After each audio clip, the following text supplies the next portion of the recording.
గౌరవ సభ్యులారా, ఈరోజు మన గౌరవ గవర్నర్ గారు చేసిన ప్రసంగం మన రాష్ట్ర అభివృద్ధికి, ప్రజల సంక్షేమానికి దిక్సూచి వలె నిలుస్తుంది. ఆ మహోన్నత ప్రసంగానికి సభ తరపున ధన్యవాదాలు తెలుపుతూ నేను కూడా నా మాటలతో భాగస్వామిని అవుతున్నాను. మా ప్రభుత్వం అధికారంలోకి వచ్చిన నాటి నుండి ప్రజల మనోభావాలను గౌరవిస్తూ సంకల్పబద్ధంగా పనిచేస్తూ అభివృద్ధికి నూతన దిశను చూపిస్తున్నది. అధ్యక్ష, ఇవాళ మన గవర్నర్ గారు ప్రసంగంలో పేర్కొన్న అంశాలు ఈ రాష్ట్ర ప్రగతికి నిదర్శనంగా భావించవచ్చు. అధ్యక్ష, వ్యవసాయ రంగం విషయానికి వస్తే అధ్యక్ష, రైతులను అన్నదాతలుగా గౌరవిస్తూ రాయితీ సాగునీటి పథకాలు, ఎరువులు, ధాన్యం కొనుగోళ్లలో పారదర్శకత తీసుకురావడంలో మా ప్రభుత్వం ముందుంది. అధ్యక్ష, 2 లక్షల రూపాయలు గుండు గుత్తంగా రైతు రుణమాఫీ చేశాం.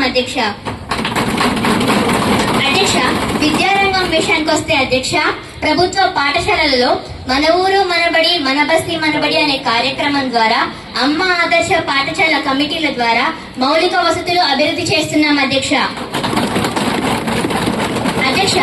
డిజిటల్ క్లాసుల ఏర్పాటుతో విద్యారంగంలో విప్లవాత్మకమైన మార్పులు తీసుకొస్తున్నాం. అధ్యక్ష, ఆరోగ్య రంగం విషయానికి వస్తే అధ్యక్ష, బస్తీ దవాఖానాలు, ఆరోగ్యశ్రీ మరియు ప్రభుత్వ ఆసుపత్రుల ఆధునీకరణ ద్వారా సామాన్య ప్రజానీకానికి ఆరోగ్య సేవలు అందుబాటులోకి తీసుకొచ్చాం. అధ్యక్ష, విద్యుత్ రంగం విషయానికి వస్తే అధ్యక్ష, నాడు మండు వేసవిలో కరెంటు కోతలు నిరంతరం ఉండేవి. అధ్యక్ష, కానీ ఇప్పటి మా ప్రభుత్వం ద్వారా 24 గంటలు వ్యవసాయ ఉచిత విద్యుత్ సౌకర్యం రైతులకు అందజేస్తున్నాం. అధ్యక్ష, పేదల విషయానికి వస్తే 200 యూనిట్లను కూడా అందజేస్తున్నాం. అధ్యక్ష, ఇదంతా మా పరిపాలన వల్లే సాధ్యమైంది, కానీ మాటలతో కాదు.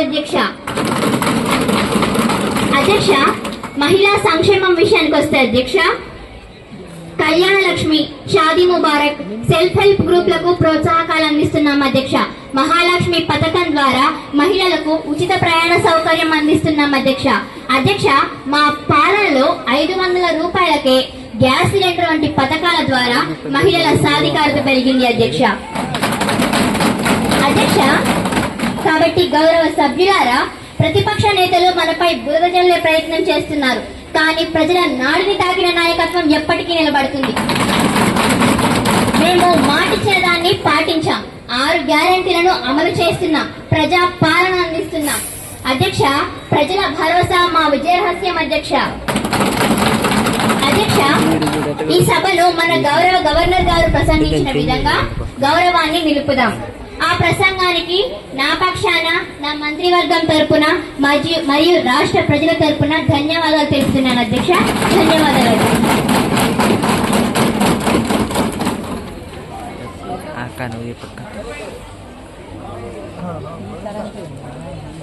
ఏంది అలా అదృష్టం.